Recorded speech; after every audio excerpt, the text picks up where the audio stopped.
அரசியல் என்பது கொள்கைகளையும் செயல்பாடுகளையும் விமர்சிக்கும் தளமாகவே இருக்க வேண்டுமே தவிர தனிநபர் தாக்குதலுக்கான இடமாக மாறிவிடக்கூடாது. நயினார் நாகேந்திரன் அவர்கள் ஒரு அனுபவம் வாய்ந்த அரசியல்வாதி, சட்டமன்ற உறுப்பினர் என ஒரு உயர்ந்த பொறுப்பில் இருப்பவர்.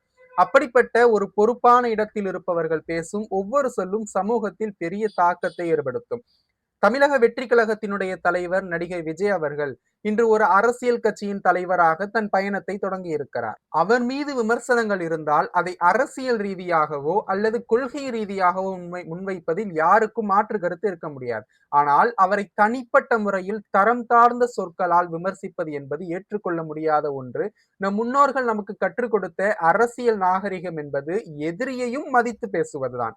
ஒருவரை பற்றி இழிவாக பேசுவதால் நம்முடைய தரம் உயர்ந்து விடாது. மாறாக அது நம்முடைய அரசியல் முதிர்ச்சியின்மையை காட்டும். எனவே யாராக இருந்தாலும் பொதுவெளியில் பேசும்போது கண்ணியத்தையும் வார்த்தை சுத்தத்தையும் பேண வேண்டும். தரக்குறைவான விமர்சனங்களை தவிர்த்து ஆரோக்கியமான அரசியல் விவாதங்களை முன்னெடுப்பதே தமிழக அரசியலுக்கு நல்லது.